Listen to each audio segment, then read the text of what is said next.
In this segment of Alzheimer's Caregiving and the Caregivers, we invite back our friend Amy Kelly, who is a certified brain health trainer and volunteer with AARP, to go over the 6 pillars of brain health. Now, we've gotten through the first 5. Could you remind everybody what those 5 are and then talk about the 6th? Absolutely.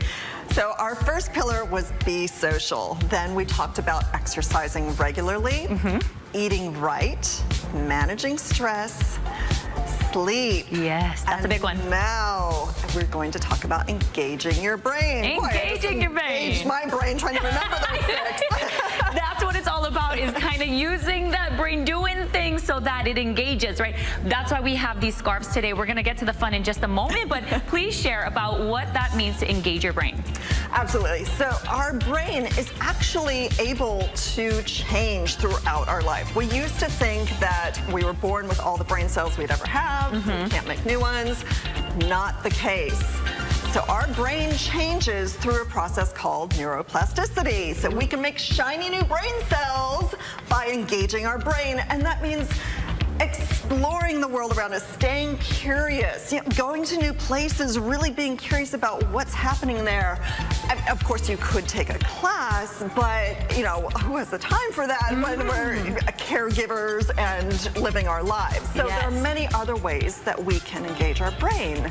New, novel, and stimulating opportunities are really important for our brains, and the more that we can embrace the suck of learning something new, being really bad at it, that's when those shiny new brain cells are going to occur. So mistakes are a good thing. Ooh, perfect. And so how can we engage our brain when we're living such busy lives?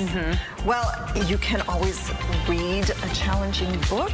You can, as I mentioned, go out and explore new places, learning a new dance yourself, or creating choreography that you then do with your loved one is a great way for you to engage your brain and also engage the person that you're caring for. Nice. So one thing that I like to do is either learn the latest TikTok sensation or go onto YouTube, and there are a lot of different YouTube stories about using these lovely scarves for seniors. Ooh. And so this is what I do when I go out to memory care facilities around Oahu.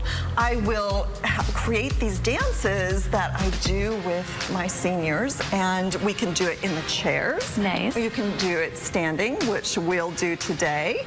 And so this is just a little tiny routine. The reason we have scarves is you want to engage as many senses as possible. That's really good for the brain. So this is a nice visual thing, as well as being able to track it with your eyes and just really the feel of the scarves. And these are things that I just picked up, for a couple of dollars on Amazon. I got a whole, like 30 of them for a couple of dollars. Beautiful. But you can also use, things you've got laying around the house, tea towels or scarves that you might have. But let's just do a little routine to show how easy it is. So let's start by, we're going to do a little sweep out to the side and step out to the right, and then again out to the right, and then we'll sweep out to the left and out to the left. Yeah, okay. And faster now. Yeah. All right, and now let's go over and over. This is great. This is something that we can do with our kupuna. Exactly. Which is going to help them engage their brain, which is going to keep them moving, keep them active, keep their brains healthy, right? As well as the caregiver as well, by learning the dance move and teaching it to our kupuna. Yes, and just a nice way for you both to get together with your tutu, with your papa, whoever it is, with the caregivers, and of course with the kupuna. So I mean, it's a beautiful thing. Just grab a couple of scarves and do your thing. Absolutely. Now, when it comes to resources, you have some tips on where people can go to learn more about these pillars of brain health. Yes. The AARP Staying Sharp website has information on all of the 6 pillars of brain health, including ways that you can engage your brain.